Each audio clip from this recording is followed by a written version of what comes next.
Hello, friends. Welcome to Empty Cloud Monastery. I actually think I pressed on the wrong stream, so hopefully our friends will figure out the right stream and join us shortly. So even though it says admonishment and criticism here, we're Oh, actually going to be talking about righteous indignation, which might, be maybe a Freudian lapsus that I actually clicked on admonishment and criticism connected to righteous indignation, because usually that could be an unexpected side effect. But anyway, so I'm Ayasoma, and I'm here with Bhante Jayasara. We're spending the Vasa here at Empty Cloud Monastery. And as mentioned, tonight the topic of the Sangha panel is righteous indignation. So yeah, righteous indignation. Maybe I'll share a few words and then I'll pass it on to Bante. But this topic is something that comes kind of like on a recurrent basis. Like whenever we speak about anger, usually one of them frequently asked questions is like, yes, but what about in that particular circumstance, or what about in that other particular circumstance, or what about if I am, the victim of oppression, or what if I see people being oppressed? So then there is a strong, perhaps instinctive, emotion of anger that pervades the mind, and we feel like we're right to be experiencing what we're experiencing. And sometimes it also gives us perhaps the feeling that it gives us energy to fight for what is right, or to stand our ground, or to tell right from wrong. And there's kind of like the idea that if we get rid of this anger, then maybe we'll become a sort of doormat, and not not be capable of confronting anything that is unwholesome that happens to us or that happens to loved ones around us. So tonight maybe we can discuss um, a little bit this, and whether or not there is something like righteous indignation, whether there is actually something like a type of anger that is appropriate, that is correct. And well, I would say that actually, spoiler alert, I think the answer is no. yeah. But before we get to the actual answer, there is a process, there is a path. And so the first noble truth is the acknowledgement that there is suffering. And actually, the emotion of anger is both actually an experience of suffering right here, right there, and also sometimes comes into being, like as we were saying just now, comes into being when we are exposed to other people's suffering, or perhaps our own suffering as well.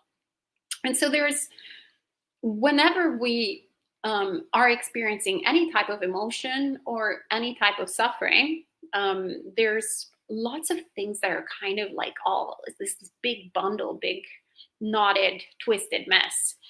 And my experience has been and still is of the practice to somewhat start unraveling all these bits and pieces, and kind of understanding what is what, rather than kind of labeling it big jumble mess, and maybe appropriate or inappropriate or whatever, and kind of like carrying it along.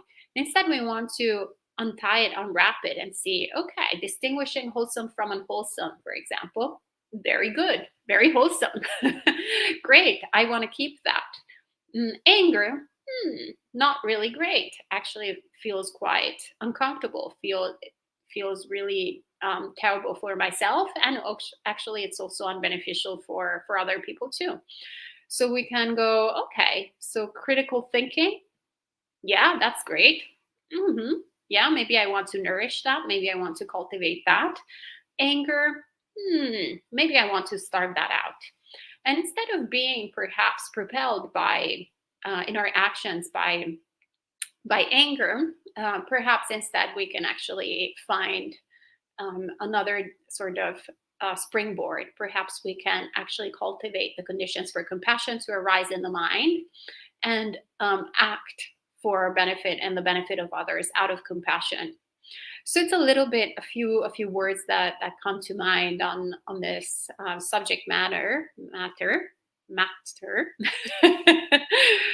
And hello to Richard and Jason and Rick and Vivian, who all have found the right stream. Yeah. Welcome. I think there's definitely some interesting stuff going on with the streams and with so little people here. Yeah. People coming in and out. I think they're discovering which one is the stream. And I think you can actually edit the title of the stream while you're doing it. So you can. I'll pass it on to you, Bante, so you can share some thoughts on that. All right. So, righteous indignation. So, as we're existing in the world, we experience things that bring up agitation. They could be something that we think things should be a certain way and they're not, or people should do something a certain way and they don't. Many, many, many different experiences that can arise during our day and our night, during that we can experience, that bring up indignation. Indignation is kind of like an agitation, an anger. Right? We expect something to be a certain way, and it's not that way, so we're agitated. Now, sometimes, from our perspective, we feel this agitation, this anger is justified. This is what we call righteous indignation. Righteous means like, I am doing something, I am doing the right thing for the right purpose, for the right cause, etc. The problem is that we're all ignorant, that we all have delusion. We don't see things clearly. So our first mistake is that we do not question the anger that arises, the righteous indignation that arises. We don't question it. Of course, if we're not practitioners, if we don't practice mindfulness in general, we don't question anything that arises in our mind. We just automatically accept it. But this is an important thing that needs to be done, because many people have done many bad things in the world, and almost all of those people were not being like, oh, I'm going to be an evil. No, they thought they were doing the right thing. They thought they were being righteous, and they turned it out to be pretty evil people, right? Or they did things because it was for the ends justified the means, right? Sometimes you have to crack a few eggs to get an omelet and all these kind of things, right? So one of the huge dangers with any kind of anger, any kind of righteous indignation, is that you're wrong. That's the huge danger, right? So anytime this arises, the first thing to do is to question it. It's the first thing to do. Don't just automatically accept it. I feel righteous indignation. Do I have any justification in this at all? Is this good at all? Is this right at all? And if it's not, well, then you let it go. So, well, there's nothing for me to do here. Right? We get all kinds of righteous indignation for the stupidest reasons, for reasons that are not really justified. So even something as silly as like, somebody cut me off in traffic, so I'm going to get in front of them and then slow down so that they can't go faster, and all these kind of things, right? Where it's like, I am justified in doing this. And this is where we get this kind of it's very easy to fall into this this human, very human mode. You look at history, you see this all the time, of I am doing things for the right reason, so therefore I can do whatever I want to the people who are against me. Right? You look out like Superman and you see, oh, people that need to be saved. And then you see, oh, oppressors. And then you are automatically justified, because your righteous indignation, to do all kinds of horrible, bad things in the name of your righteous indignation. So this is why it's very, very important to question, very important to reflect, right? The Buddha, when it comes to anger, right, the Buddha says, the Buddha is asked, what is the one thing that Buddhas approve of killing? And the Buddha says, anger, with its honeyed crest and poison root. So what is that simile the Buddha is giving there? Honeyed crest, right? It tastes good. It feels good. Righteous indignation. I'm going to go out, and fight the bad guys and right the wrongs and all these kind of things. It feels good. But what the Buddha is always saying there is that no matter how good, no matter how right it feels, it's poison.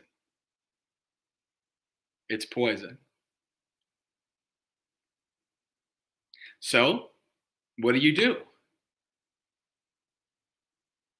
Right? Say that you examine your righteous indignation, and you do see that there's something that needs to be fixed or changed.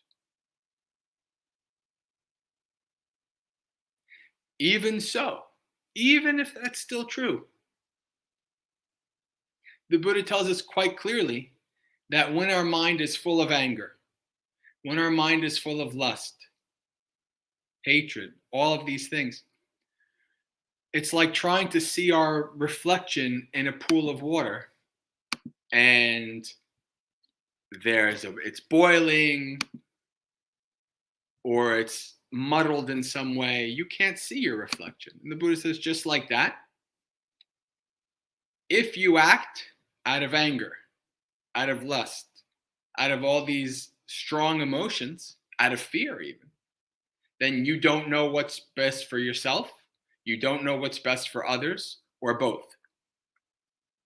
So if you are thinking that you are coming from an angle of being compassionate, wanting to help, wanting to change, wanting to right the wrongs, and if that's really truly what you want to do, then you should always remember, question, and then act with mindfulness. Don't act out of anger, even if the anger is pointing you towards something that is correct, that needs to be fixed, or that you feel should be fixed. If you act out of anger, you're just going to make things worse. So if your heart is really in trying to fix something, to do something right, then you want to do it with a calm mind, mindful mind, so that you can see all of the ways to, all the opportunities, all of the ways that you can act in a skillful way. Otherwise, all of your good intentions turn into evil actions. It's not a good thing. So I guess that's all I have to say about that. Thank you, Bante. And if any of you have any questions or comments, feel free to type them in, since you're now finding finally the stream. And we'll address them as we go. And in the meanwhile, what just comes to mind is also the fact that we should also remember that, of course, if we're experiencing anger in the mind, it's not that we're bad people, we're bad Buddhists, and we're going to go to hell as if brought there, but rather it's just it's a very human experience. Also, the Buddha, before becoming a Sammasambuddha, actually, as I've been saying over and over again lately these days, if you've been watching the streams or if you've been coming to Empty Cloud Monastery, I seem to always quote the same same quotes of the Buddha when he talks about himself as an unenlightened bodhisattva, and says, in fact, that thoughts of greed, hatred, and delusion appeared in his mind, and he evaluated them and pretty much suggest something along the lines that Bante J was pointing out. So looking at these thoughts and going, are these beneficial for myself, or are these beneficial for others? Are these beneficial for myself and others? And kind of really doing this analysis. But also understanding that, of course, it's normal that they're there. So we have certain habits of mind. We have certain strong habits that we have cultivated within this lifetime and also previous lifetimes. That, of course, not because, all of a sudden we were born Buddhist, or all of a sudden we converted to Buddhism, or all of a sudden we started practicing meditation, or all of a sudden all of the above, like that anger disappears. I wished that would be great. Really wonderful. And maybe for some people that is actually possible, but that is through, also a lot of past karma, a lot of good deeds that they have done in the past. But for most people, that is not the case. So what we need to do is understand, how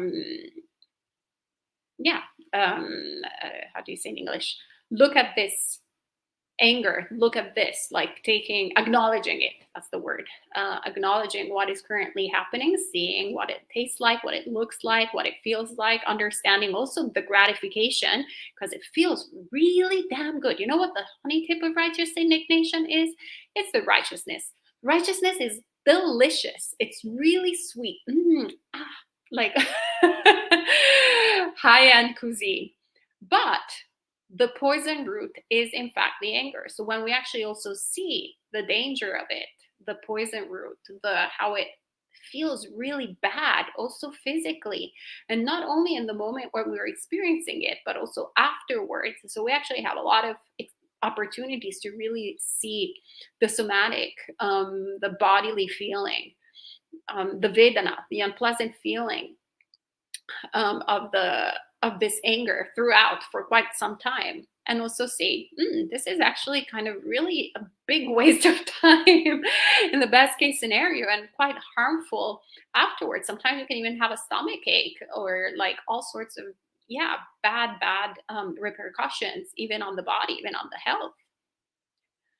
So that, of course, is definitely one of the symptoms of the poison root, and also it poisons pretty much everything else that we're doing, because we're this grumpy person in the room. Even if we're the most right, we can say like, oh yeah, like I'm the most depressed person in the room, and everybody maybe wants to sympathize with us, but we're so grumpy and horrible, and maybe some people after a while are gonna go, maybe you deserve it, sister. Quite intolerable. So we see that maybe we're not actually achieving also what perhaps is in our best interest, if we are the object of what we think. We have been we've been subjected to all this really bad, harmful things. But still understanding what it's like, looking at it, and not feeding it. So there's something very different between experiencing anger and building up anger and acting upon anger. And so that is something that we're doing. So the anger that we're experiencing, that's essentially vipaka. That is effects, it's consequences of previous actions, previous habits that we have done, who knows when.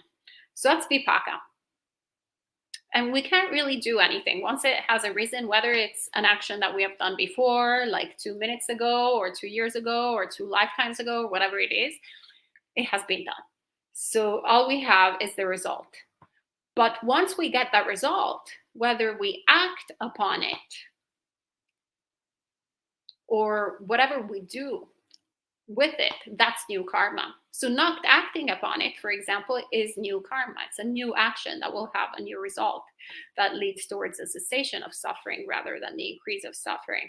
So we can't control the consequences, but we can control the causes. So that's where it's very important to look at our experience, understand it, don't get into the guilt trip, but rather, yeah, just see what can I do right now. And perhaps even we might make the same mistake again over and over again. But instead of pretending that we're right to do this thing, or that that is the best action, instead we can analyze, we can look at what is this tendency, how is it manifesting, and how it's affecting us in the first place. Because that's, first and foremost, the person that we are poisoning whenever we are experiencing any type of anger, righteous indignation included, who we're poisoning is ourselves, first and foremost.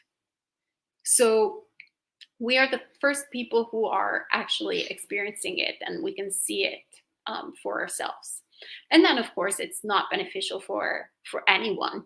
But first and foremost, it's like something really, really damaging for ourselves. So yeah, let's see. Here I see a few people that are typing in. So Magyar Hall says, what degree of criticism of media is appropriate? Among the public critique of the first free women by Matthew Weinstein of the Tirigata, is it best to leave things alone or to be more proactive? Ante J, since I've been just talking for a while, I'll give you the hot potato. Well, I think it depends on what's within your sphere of influence, right? A lot of people kind of skip their local sphere and try to go to try to go after like big issues and big things. Like they just kind of leave all these levels and they go there, right? So when it comes to things like this, this first free woman, I know all about this thing because actually the how shall I say, fight against it started in my own community with Ayasudama. But I like, I'm not really like a senior monastic, nor do I have any kind of, like, for me, when I saw this, I was like, okay, well, I mean, I don't really, I mean, there's a part of me that cares, but on the other hand, I'm not really bothered in a way. Like I'm just because there's what is the case of this, it was the publisher said it was a translation, but the author said it wasn't a translation, and it's not a translation. So there's all kinds of issues going in there, and so for me, I didn't really do anything about it. I had a view of it, and I supported Ayasudama, and that's what I did. Right, so I kind of just figured out, thinking about, do I need to be involved in this at all? If I am, what do I do? And basically, because the person who started the campaign to have this stuff changed was somebody I knew well and is part of the community I'm part of, then I supported them, and that was it. And so you have to take each individual thing that arises and figure out what you can do about it, when to let go, when to be like, well, I can't do anything about this. And then once you kind of figure out what your best action and what you can do in that specific situation, then you do what you think that you can and need to do. So each individual situation, there's lots of nuances and there's lots of things to think about before just jumping in, right? And this is something that humans do very, very well. And you can see this quite well in the world today, even in America, is kind of jumping on teams, right? It's like, oh, I'm with this team. No, I'm with that team. The other side's wrong. I'm on this team, these kind of things. So we want to not be like that, right? We want to investigate, question, think of if you need to act, and then how you would act, and then if you need to act, then you do.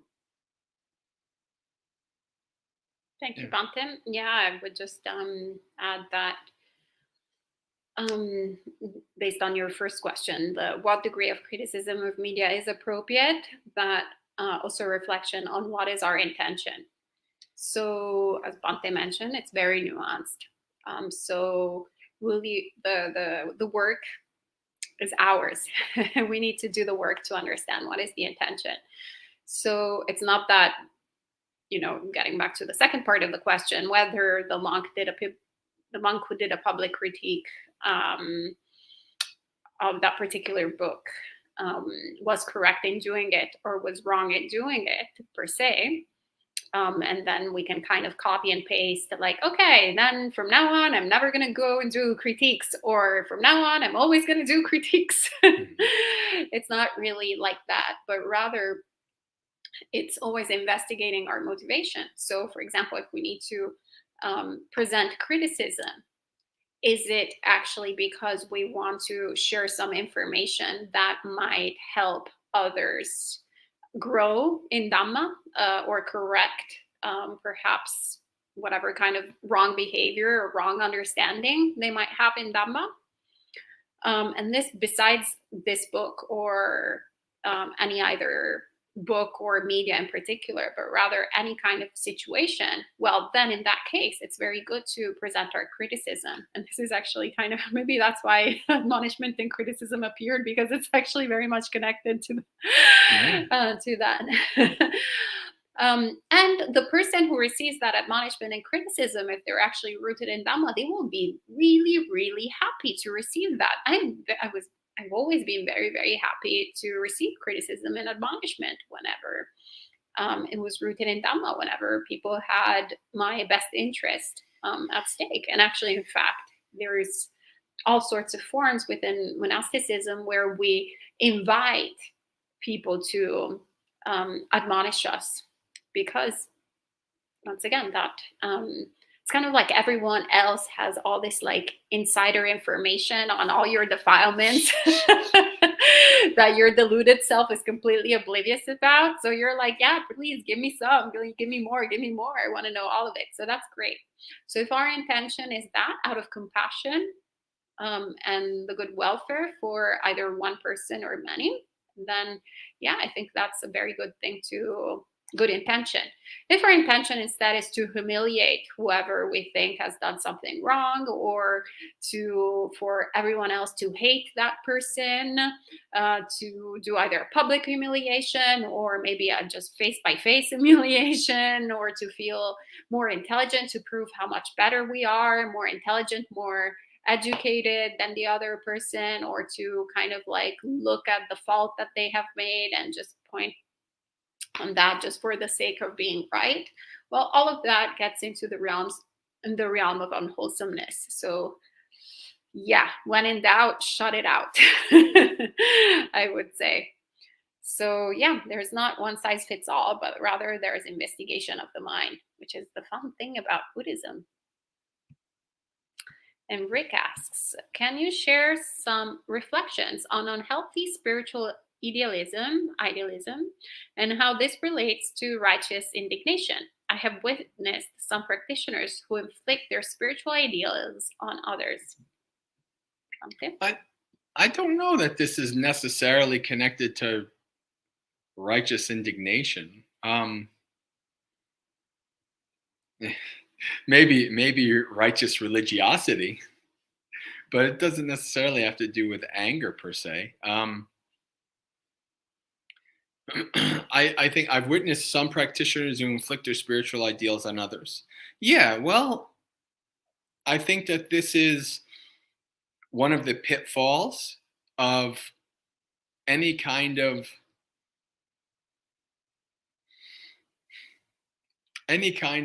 view,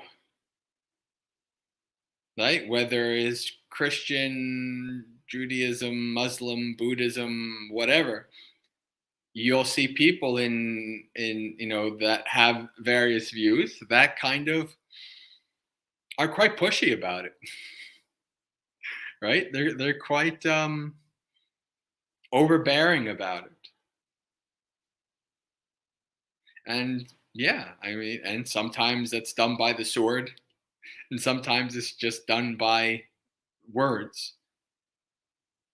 But this is kind of human behavior, right? And in terms of Buddhism, you know, I think most people kind of go through this period in the early time of their practice where they kind of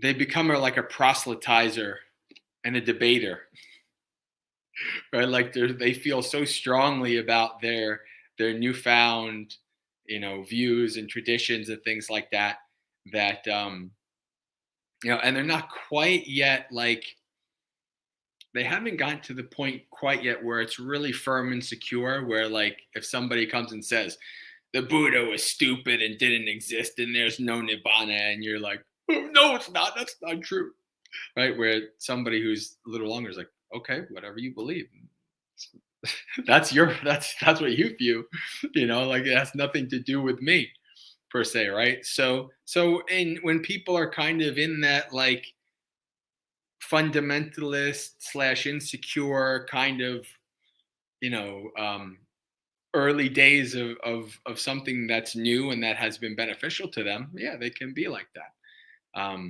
Or people can, use their ideals as a cudgel, as a weapon, right, to maneuver and to do things like get power, whatever. um yeah, I mean, I think that's just par for the course of being a human being and dealing with other human beings. Right, thank you, Bante. And so it says, are you saying the arising of anger is actually the result of previous actions rather than the cause of unwholesomeness? So I don't know exactly what you mean by the cause of unwholesomeness. So the cause of unwholesomeness, well, it's just something that you've done in the past. Because it's not that, for example, the Buddha had any cause of unwholesomeness like appear creating anger in his mind. Absolutely not. So there is, once again, we do actions in every single moment, and those actions have results.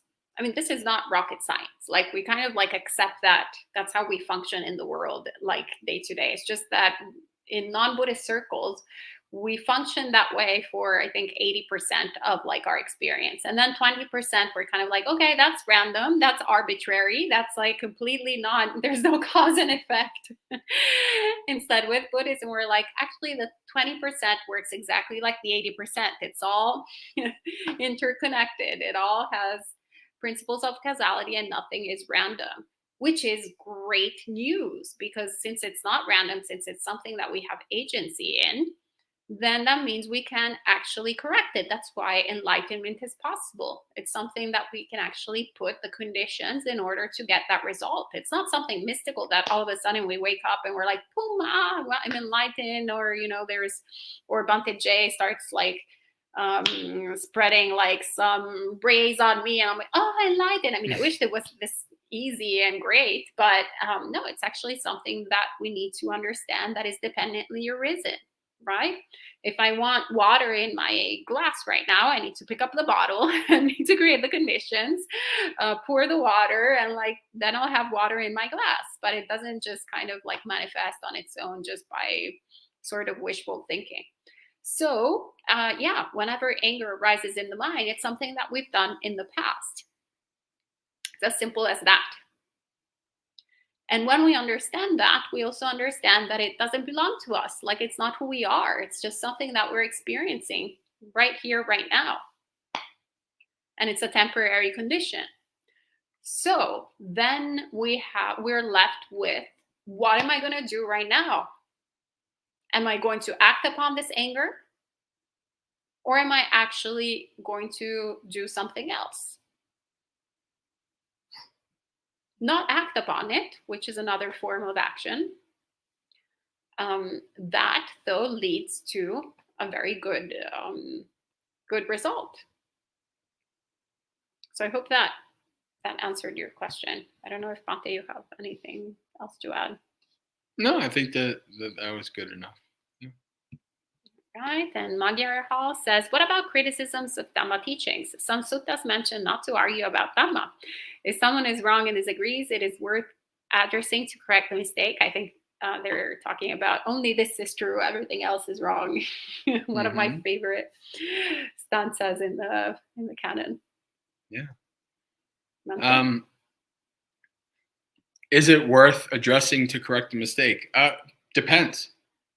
If the person is like a friend and is open to that kind of thing, then yes.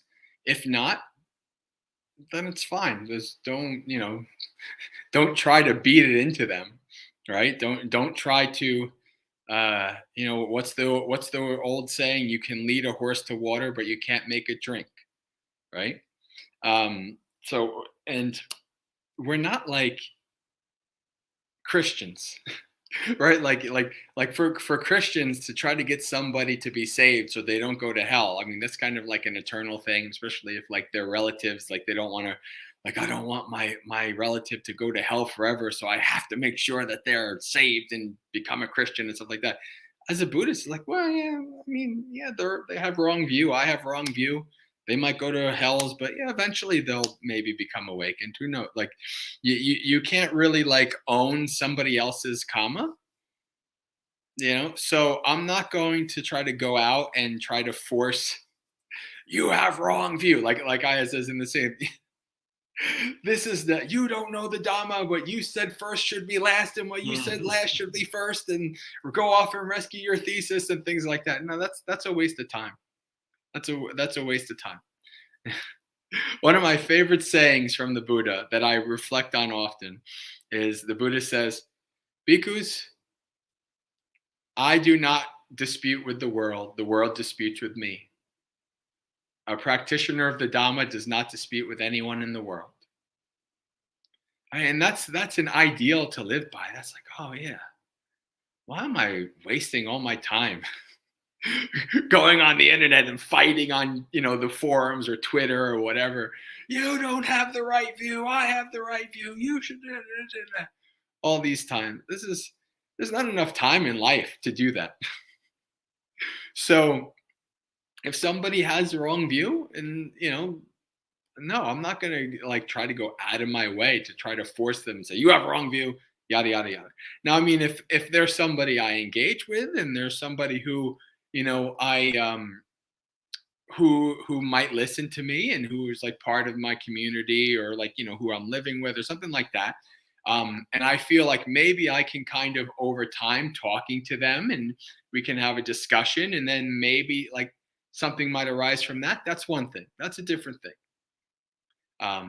But going out of my way to try to give everybody right view around me when I don't have right view fully myself, it's kind of, and not even a Buddha would do that. Buddha doesn't have time to try to force everybody to have right view. So yeah. Bhante. And Shadow Label says, can you guys define righteous indignation to help me come up with relevant questions? Bhante, do you want, since English is your first language? Well, yeah, and I remember maybe about a year ago, actually, because I all these words, I always want to make sure I have the exact definition. And I remember like going on dictionary.com and looking up indignation, and it's like, it's anger. It's anger, resentment, agitation, the feeling that something is not wrong, is not right. That's what indignation is, right? And righteous is, that the feeling that you are in the right of acting upon this wrong. Okay. You're like the Batman going out and being vigilante and beating up all the bad guys because, well, they're just bad guys. That's all. Or whatever, the knight that goes out and beats up people, these kind of things. Yeah, or simply that you're right and you get angry. Yeah. This is one of my favorite defilements. Like, I'm totally right. Oh. So yeah, That's basically what it is. If you're wrong, I mean, hardly you're gonna get I mean, or it lasts a little time and then you kind of go straight to regret. But when you're right, it can last for a long, long time. You're like, oh, that idiot. I can't believe they said that. Oh my God, I hate them so much.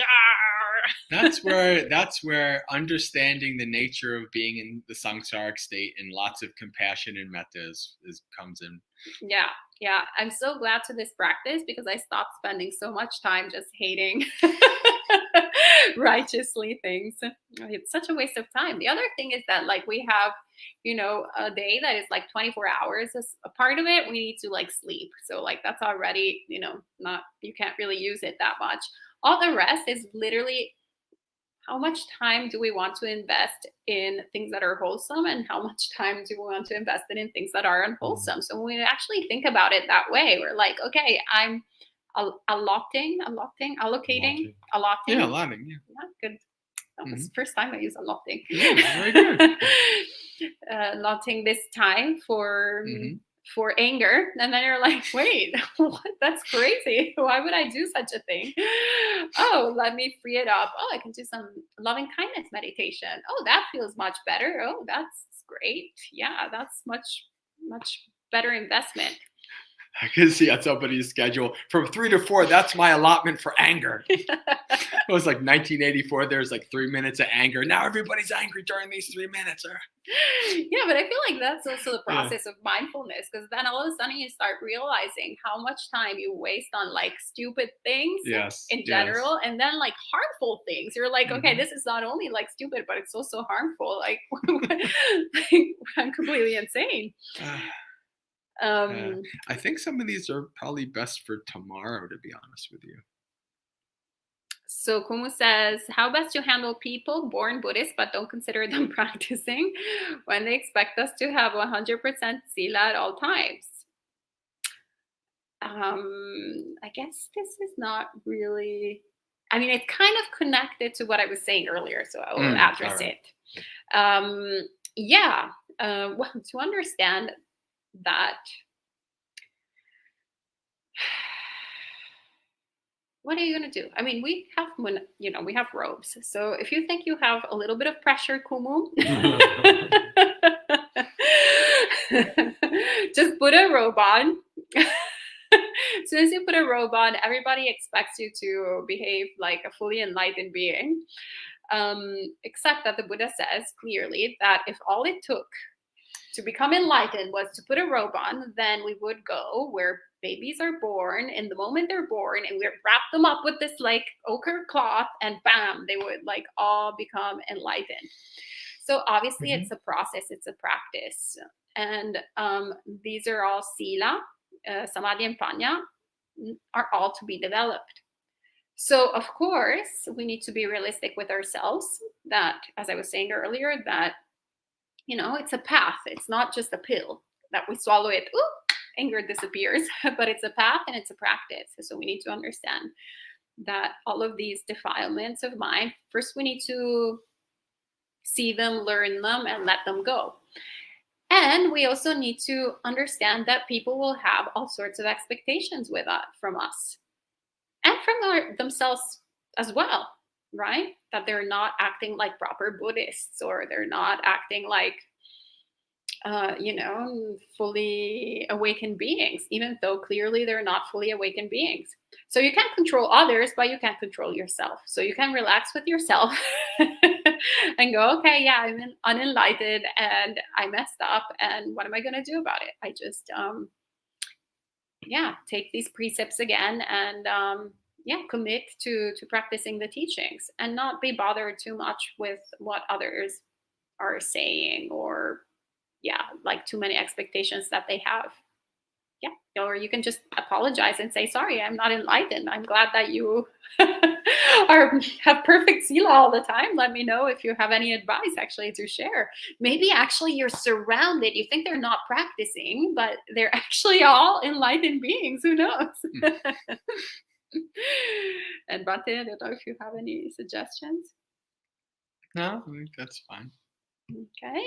And Canute, good to see you again. Oh, I think that picture is Canute as a little boy. Yeah. Adorable. Okay, I find that to the expense that I practice equanimity, it helps with anger. But it's so hard when it comes to those who I love. A family member has a health concern, and I want to scream, a therapist and medications will help, and the family member is resistant. And I find at times I get so angry, but behind that anger is fear. And I tell myself, just be kind, metta, metta, metta. But oh my God, it's so hard. Oh, I mean, extent, not expense. Okay. Mm.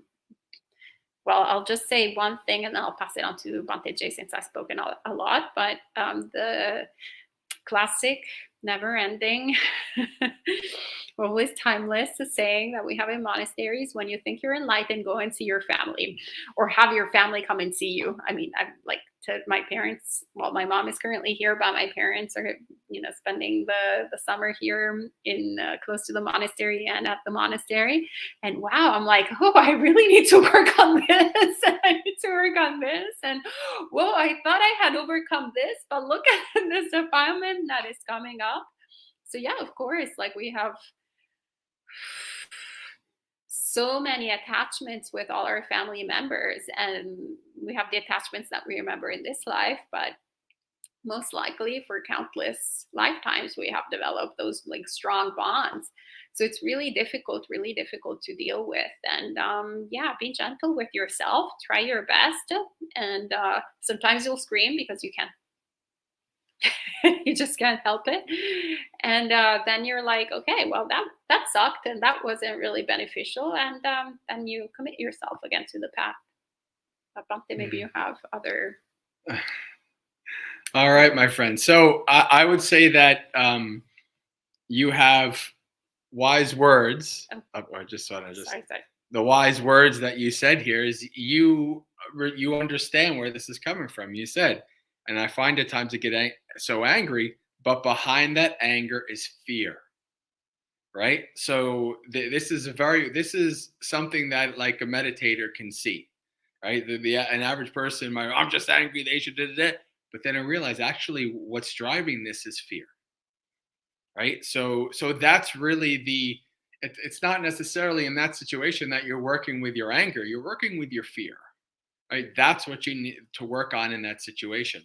So it's very easy, isn't it, that we kind of see what's best for our family members, but then when our family members think that they see what's best for us, we don't agree with it.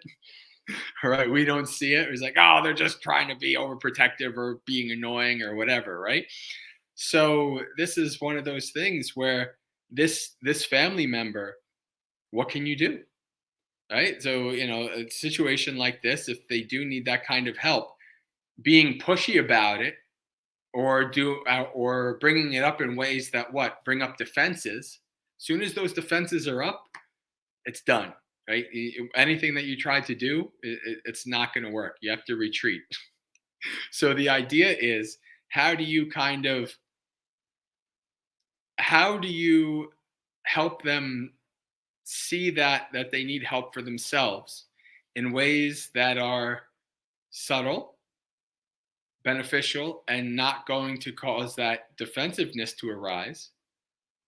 And on the other hand, for yourself, it's kind of practicing letting go, right? The fear that's arising is the attachment to that person. Obviously, we want our family members to stay around for a long time and to be with us, because we have attachments to them and we love them and things like that. But sometimes we just have to let go of the fact that and understand that it's their life and it's their karma. And all we can do is just try to be as supportive as possible and hope that they will eventually get to a point where that they see for themselves that they need help.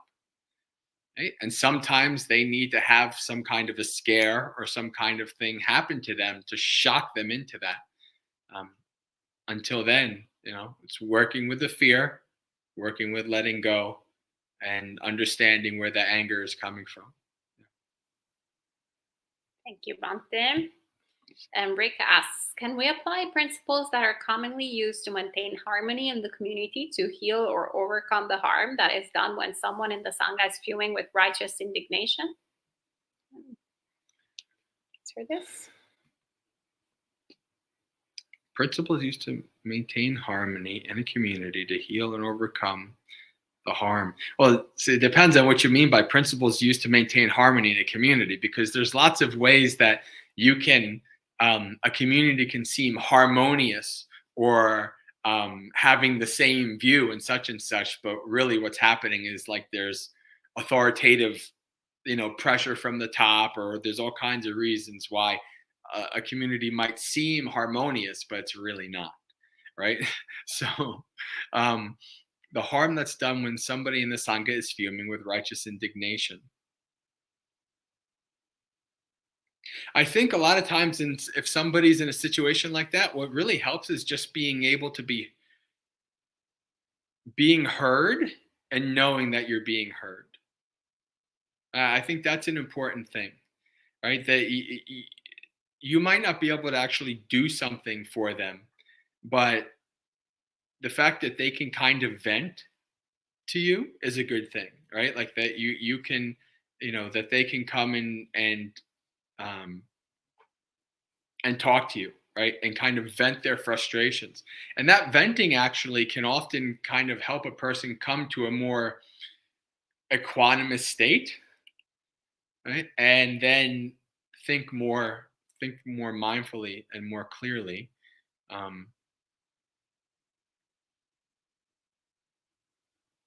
The active listening, right? That's called active listening. That is part of community harmony, right? If people don't feel like they're being heard, then they're not going to be harmonious in the community. So that's what I would say. Active listening is one of those principles that can apply for this. Yeah.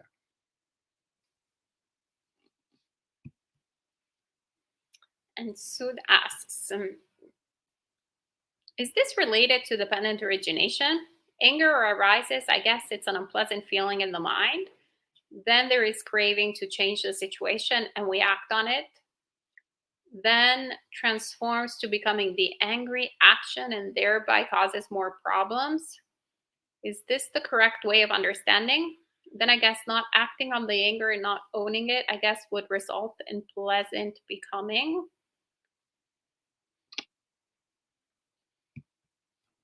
So have a lot of passages. 1 second. Anger arises as an unpleasant feeling in the mind, and there is craving to change the situation. I think you're ready, though, at a later step. I would say that, if you have to put it in the phases of dependent origination, first you have to see the source root of everything, which is avijja, which creates the conditions, essentially for your consciousness to enter into contact with all the perhaps thoughts and ideas and whatever it is, like the object essentially that then creates the sort of the mind to get involved and have then an unpleasant feeling, which then creates essentially all those triggers, and then a bunch of suffering essentially in the mind, and we keep repeating it over and over again. But we can get a little bit too constructy, a little bit too intellectual about it. So I would say that in this case, my recommendation would be to close the book. It doesn't matter to map out necessarily everything with the 12 links of dependent origination, but rather experience it. Look at it in your body. How does anger feel like? Like literally seeing the experience. Or even if you're not like an angry person, I can't imagine you to be angry. Actually, Sud, you're always like so joyful, and we met. Never know. We met him in person. It's like one of the most, beaming with loving kindness all the time. So I was like, Sometimes it's the quiet one, the metta, the ones that look like full of metta. No. But I can see you having some irritation here and there. So maybe you can focus on the irritation, the feeling of irritation, and literally look at the quality of the experience, of the unpleasant experience. And also, then, what is your natural instinct? Like, what do you want to do? How do you want to act upon that instinct? So observing all of that, at least from my experience, has made it, you look at it closely and you start understanding it. And then you're like, I don't really want to engage in this. It's not beneficial. It clouds the mind. It depletes me from energy. People around me find me insufferable. There was a time when I was like waking up in the morning, and when I actually got woke with a bunch of different dynamics on having a female body that I was oblivious about. I remember I would wake up in the morning and I would turn around, say if it was Mate J, I would think, white cis hetero patriarch born to oppress me. Yeah. And I would just have like this mind full of hatred that then would pervade my experience the whole day until I would find another cis hetero white patriarch to hate, which would then keep on fueling. And then you're in this kind of state of existence, and all of the people, whether they were white cis hetero patriarchs or not, they were like, all right, she's a little crazy. How about we stay away from the Italian lunatic? At a certain point, while I was practicing actually meditation and seeing all of this really unpleasant experience, state of existence, I was like, what am I doing? Why am I doing this to myself? Actually, none of these people around me are doing this to myself. I'm actually doing it myself to myself. Because essentially I'm creating all those conditions for unwholesome thoughts to populate in the mind. And even when there were situations where maybe perhaps something was happening, still, you have to actually cultivate those feelings and those thoughts in the mind. It's just really unwholesome. It's really unwise. So it's the process of wisdom to understand how harmful this line of thinking is for ourselves and how unproductive it is too. So that's how but we need to learn. We need to first see it and not pretend like, oh, it's there, or intellectualize it too much, because then we're not really experiencing it. But I don't know if you have any. No, that's fine. Okay. Jay Kala says, one of the things I won't miss from anthropology is the deep involvement with social injustices and things. Lots of righteous indignation, but good causes. There are lots of important issues, but the environment tends to brew an attitude of justified anger. Boy, anthropology must have changed in the 20 years since I took it as a major. Because anthropology was not like that when I was the anthropology major. But yeah, that's not really a question, though. Is it just a comment? I think the environment maybe, that can, climate change and everything can be triggering, since we're on the verge of an apocalypse. Do you have any words to say?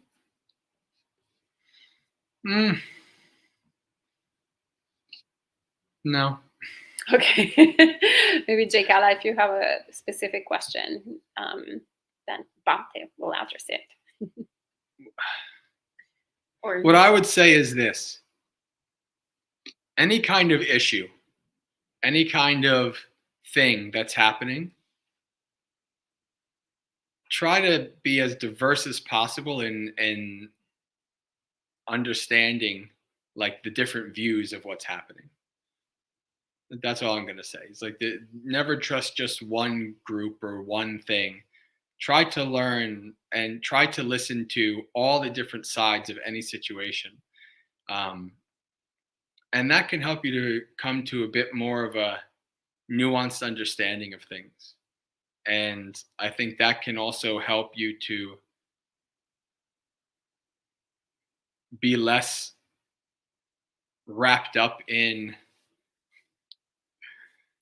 one particular view, or be less likely to be kind of co-opted as a foot soldier or what they call a useful idiot in politics for somebody's ideology or view.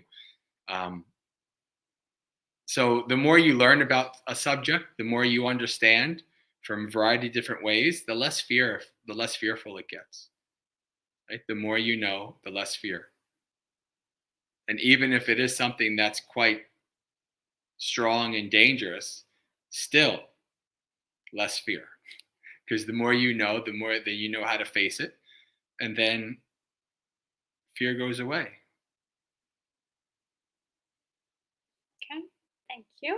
And Shan says, one thing I've noticed with righteous indignation is the infatuation with what ought to be and what to be and well, as Bhante says. As Bhante says, the Batman phenomenon, where we strive to correct this perceived mistake of existence.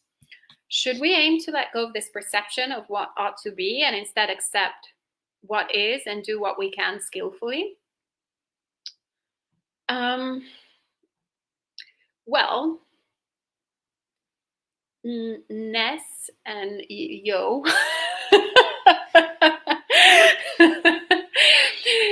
in the sense that I'm a little bit hesitant to say yes, because it just, from how you phrased it, to me, it sounds a little bit leaning towards the passive of like, oh, I'll just do what I can skillfully, but let me take a nap first and like not really bother, because I mean, you can't really fix samsara, etc., etc. And that's actually like a very kind of lazy sort of attitude that we have, both towards samsara and also towards the ultimate. I mean, it's kind of like, actually, remember when I did my first metta retreat, I was like, the first day, I was like, all right, so may everyone be happy. I mean, that's clearly like not possible. So like, why am I going to spend all this time wishing for all sentient beings to be happy? This is so stupid. Literally, like, I don't know why I came to this Buddhist retreat. It's the most stupid thing that anybody told me to wish, as a skeptical kind of, harsh person. But so that's not the point. The point of metta meditation is not obviously like aspiring for, sorry, my English is not my first language, so I'll try my best to use it skillfully. So we don't want to transform the world in this like happy and healthy, populated place, because samsara is not a perfect place by definition, right? So there is not that, but we still put a lot of effort in wishing for everyone to be happy, developing that mind state in the mind, imbuing our entire mind and throwing it in all the different directions. And when you see, for example, when you meet people who have developed really well loving kindness, which happens in particular, I have to say, Sri Lankan monastics have it. I don't know, like there's something about Sri Lankan monastics and the development of metta, like kilometers away, you're like, oh, there's a metta bomb Bhante Sadhu. Yeah, it's just so contagious. It really has an impact, and actually immediately you're soaking it in, even though you're actually not doing the practice. So there's something incredibly beautiful. And I would say that when taken skillfully, also, like doing any type of social work, any type of activism, so to speak. Of course, we need to have a goal for the betterment of everyone.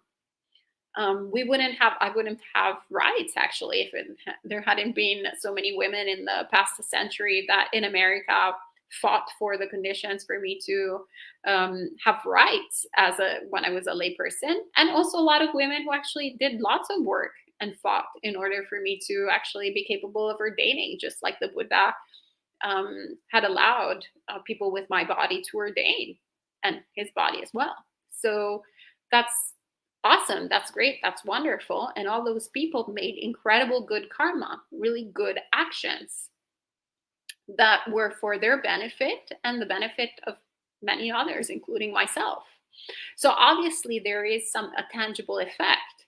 But to think, okay, well, now the world will be in a completely happy place, or if only, you know, there wasn't, for example, sexism in the world, then everybody will be happy. Well, actually, that's narrow-minded thinking. That's not concrete. That's not rooted in reality. So we still try our best, and we still have goals, but we want to do those as part of our dhamma practice, as part of our cultivating paramis, as part of our opening the heart and doing good things that are sometimes can have actually really good and tangible effects on people around us that we can see. So this is, so yeah, in a way, then yeah, do things skillfully.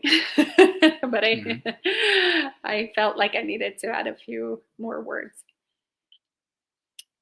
Oh, and Rick has a follow-up to what you were saying earlier. I'm talking about the principles the Buddha shared with monastics who are not, with monks who are not getting along. Okay. And Janaki, hello, says harmonious is understood in Buddha's teachings as one who doesn't come into conflict with anyone or any situation, so that no one is hurt or harmed. Great, thank you.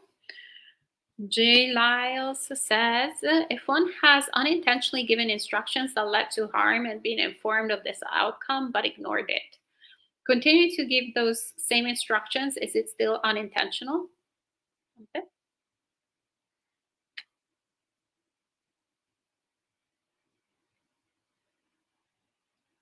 Okay, so that they know it's harmful, but they ignore it and they continue to do the instructions. Well, no, I mean, once you know, then it's intentional. Then you know. Depends on, you know, this person might not think the harm is strong enough to stop doing what they do. But yeah, no, I mean, this is obviously, if you know that you're harming somebody, you want to not harm somebody or beings or whatever. It's kind of like the difference between the Jains and the Buddhists when it comes to walking down the street killing ants. If you walk down the street, you're going to kill lots of bugs and creatures. But if your intention is not to, then it's not karma, according to the Buddha, right? So, but as soon as you see that there are ants there and you start intentionally jumping on them, no, then you're creating not good karma. So, yeah. If you fully understand and know, then it's intentional. Now, we might be unmindful. We might quite not know. We might not see it clearly. But when you fully see it clearly and know, then it's intentional when you act on it.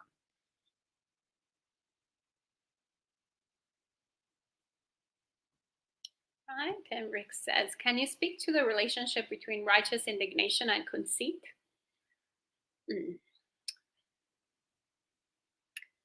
Well, what comes to mind is actually, there was once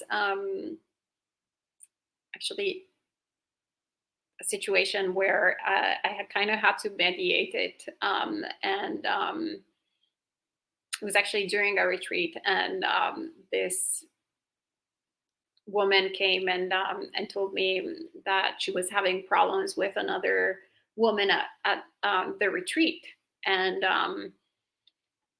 yeah, we went kind of back and forth, and I was trying to understand the nuts and bolts, and actually, like, I realized that basically the woman that she was complaining about had done a lot of like passive aggressive things, and sometimes aggressive things during this silent retreat and so forth. And then as I was trying to kind of reconciliate them and tell them, hey, by the way, actually that lady, I've known her for a while. Sometimes, you know, she can have some kind of improper ways of doing things, but she actually has she's a really good person. You know, she's involved in social justice. So she's involved in women's rights and so forth. And when I said social justice and women's rights, the lady said, "Oh, that's why." And I remember I was like so surprised. I mean, I'm laughing now, but there I was like, I didn't get it straight away, and I was like, wait, what do you mean that's why? And she's like, oh, she's one of those. I'm like, what does that mean?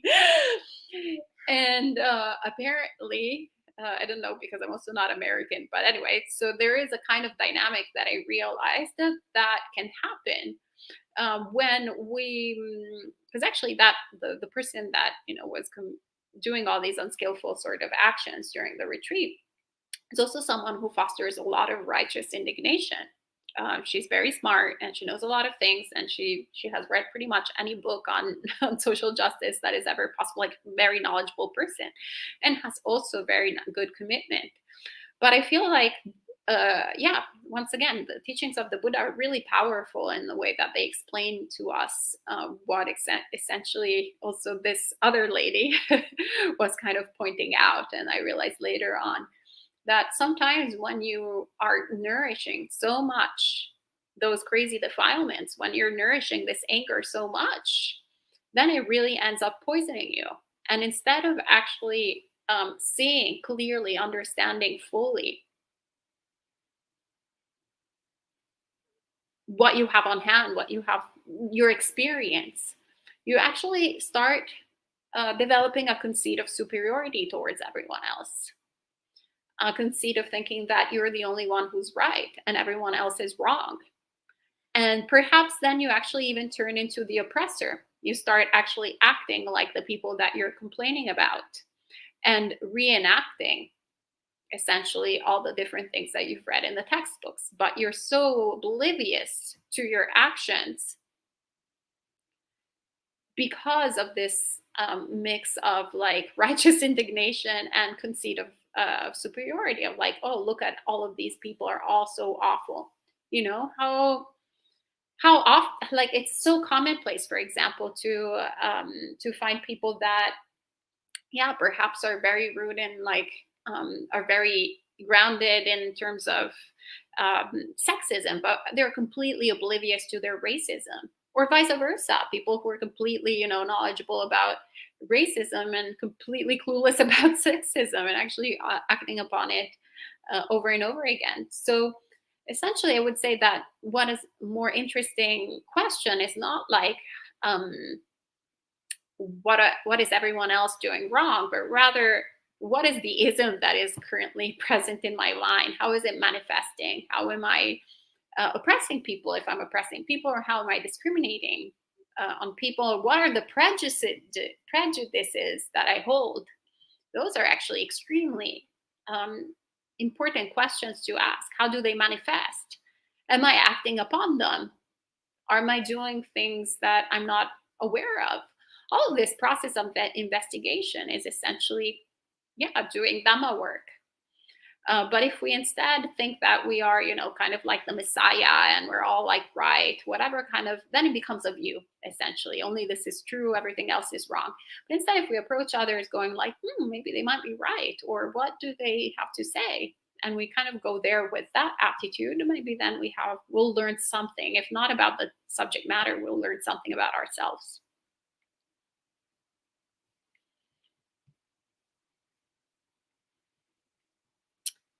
Is righteous indignation a sin?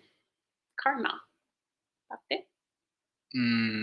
Well, sin is not really the right word to use in Buddhism, and it's not really, it doesn't really fit. Righteous indignation is an emotion. It's a thing that's arising in the mind, in the body. How you act on it will be your karma, right? How you feed it, how you act on it, how you treat it, the choices you make because of it, that's your karma. Just as righteous indignation or anger or anything that arises in the mind, fear, lust, whatever arises in the mind, it's just what's arising in the mind. It's how you act on it, that's your karma. Amaranta says, I have had difficulties to maintain equanimity at work. Groups have disputes, and I feel trapped because I started to work after the groups were formed, and now they ask again, which is my group? Oh, boy. I got angry with a coworker and I blamed her forcing me to do something I don't want. Now I feel bad, and yesterday I apologized. Oh, do you want to address that, Bante? So you kind of sounds to me like you came into a thorny situation, right? You were kind of thrown into a situation where you have these two groups, um, and they're kind of like competing or against each other, and they're like, it's kind of like you see in politics, or people will say like, you're either with us or you're against us. I remember that was in the war on terror years ago, and it's like now it's like you're either against all the racists or you are a racist or whatever. Like all these kind of things that are unfortunate human dynamics, unfortunate human tendencies, right? And if you're kind of like, well, I don't want to be part of either group, or you're kind of on the outside and you're looking and you're seeing this is all kind of really unskillful. I don't want to be a part of any of this, right? And so it's a tough situation to have to maneuver, right? Especially if you have no choice. What I would do is, to be honest with you, I would try to don't, how should I say, don't go against your principles, and don't try to do your best to not be wrapped up, even if you do have to be in one of the groups because of work or whatever. Try to be aloof from the fighting and the negativity. Try to just be like, hey, I'm part of this.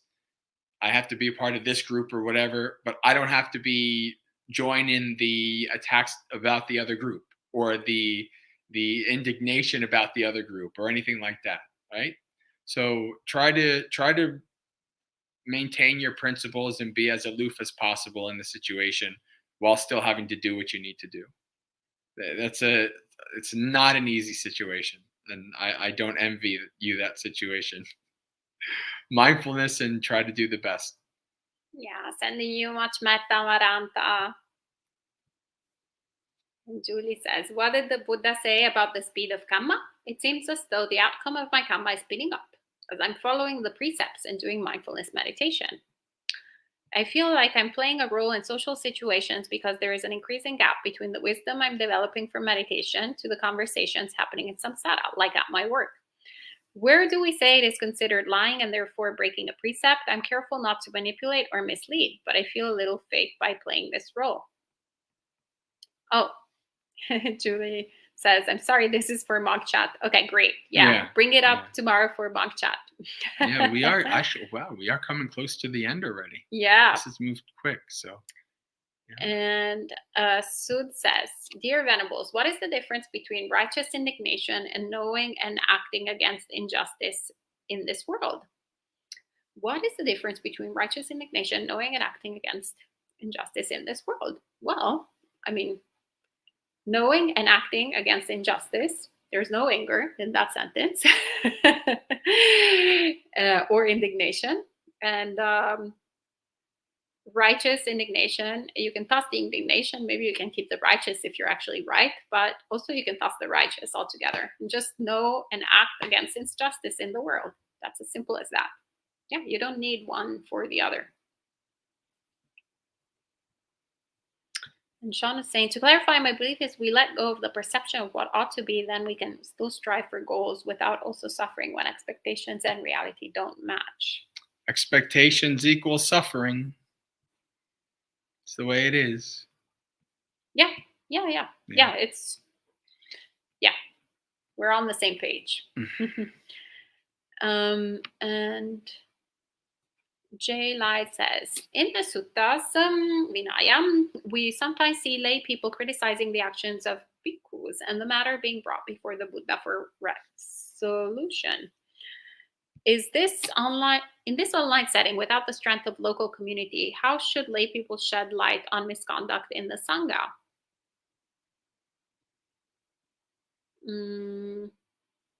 Bhante?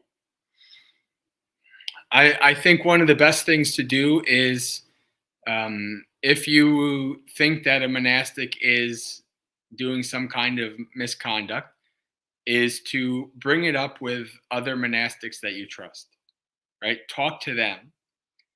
Tell them these are our concerns. What do you suggest? And I think that's very important. Um, so at the very least, so you get information and you kind of understand, because even if you read the Vinaya, that might not be exactly how things are done in that monastic's tradition, or things might not go exactly like how you, if you think the Vinaya is how most monastic organizations live their life and exist in today, you're kind of you don't know yet. It's just the way it is. So what I would do is I would seek advice, and not even necessarily like, like, oh, well, I'll go tell that monk and they'll handle it. Not necessarily, but it's really to kind of and it's not even to go tattletale on, like, oh, I'm going to go tattletale on this monk with that other monk. No, it's a kind of like, we have concerns. We want to see about addressing those concerns. What are our options? To find out the options, right? So, there's things that you can, I mean, if it's online stuff, like if you find out that there's misconduct, then it's very easy. Like you can just not log in. That's easy. Um, if it's in person, it's a little bit of a different story, right? So I'll give an example, right? In Sri Lanka, I remember like 4 or 5 years ago, a woman I've never met. She's in Sri Lanka, but she just friend requested me on Facebook, and for a couple of years she talks to me here and there, and I remember one time she messaged me and she says, Bante, she's like, we're finally taking action, because like in Buddhist countries, just like in Christian countries of old, like the little villages all had a chapel. In Buddhist countries, they all have like a little temple, and they have kind of like the abbot of that city or that village temple, who's kind of like the village shaman, the modern village shaman or whatever, just like the modern little priest would be. And she was telling me about how this monk was a drunkard, and he was quite abusive to people and things like that. And the community finally came together to try to get him ousted and to try to get another monk to come, right? And so that was something that took time and contemplation and thought and thinking of what needs to be done and things like that. And and then something was done about it. So there's nothing wrong with, if you think that there's a monastic that's doing bad, with taking action against it. But you need to do so with full wisdom, full understanding. It's quite funny. Like there's like lay people from lay people are obviously not expected to know the Vinaya, but like lay people will like oftentimes like freak out like over like a small rule that a monk breaks, and they'll like not really think it's serious when they break a worse rule because they don't know, right? So it's good to get other monks involved. That's what I would say, and to do it very mindfully, with metta and compassion for all involved. Or sometimes they think that they're breaking a rule, but actually they're not, which is often happens. Actually, sometimes some people come up to me and tell me, oh, such and such, like bhikkhu or such and such bhikkhuni has broken this precept. I'm like, that's actually not a precept. It's just a custom that is done in a particular culture, or maybe it's just a custom done by a particular community, that maybe we think it's actually the discipline, but it's not. For example, actually driving cars. This is a recent example that someone was like, oh, I don't like that particular community because the monastics drive. And I was like, what's wrong with that? And I thought, because they're not following the Vinaya. I'm like, well, actually, there were no cars back then. So there's definitely not that precept. But I mean, sometimes it's held actually in communities like Empty Cloud. Actually, the monastics don't drive. And it's not a particular precept that we're following, but rather it's korwat. So it's other implications. And it's also very complicated. For example, if you don't handle money to drive, just as simple as that. But of course, there are actually monastics that drive that get around that very easily with a lot of organization. We have enough organization to get even the driving. And yeah, there's different reasons perhaps why communities like ours hold that way of doing things that is also present in other communities. But that doesn't mean that the monastics that are driving, for example, are breaking the precepts. So it's always, we should double check. And sometimes we can just ask the monastic if we think that they are committing an infraction or that there's anything wrong with what they're doing. We can reach out to them personally and first check like what's going on. And so, Anthropology, you wanted to say something? I was just going to echo what you said as well, because it's very complex. So it's one of my things someone's breaking it. And it's not the monastic is breaking it, but also, as Bante said, it's good to go talk to another monastic, but I would also recommend a monastic that understands the video very well and knows it. Yeah. It's complicated, the Vinaya, and also if you don't practice it, like if it just becomes another book on the shelf, then it's extra complicated because one doesn't really fully understand. It's just an abstract thing that we think we know, but we don't really know. And we just have thank yous. I think we're to all the end right. here. So, what is the AV team? Audio-visual team. Oh, yeah. It's us. Well, the audiovisual, if you'll ever come to Empty Cloud Monastery, you'll see that the audiovisual team is kind of technology from the 80s, I think. Yes, we don't have people editing videos and doing all that kind of stuff. Most places don't, unless they're big and a layperson volunteers anyway. Yes. All right. Well, thank you so much for tuning in and for asking all these great questions. So tomorrow morning, we'll have another teaching at 8 a.m., which probably will not be on admonishment and criticism, since I feel like we've done 2 talks in one tonight.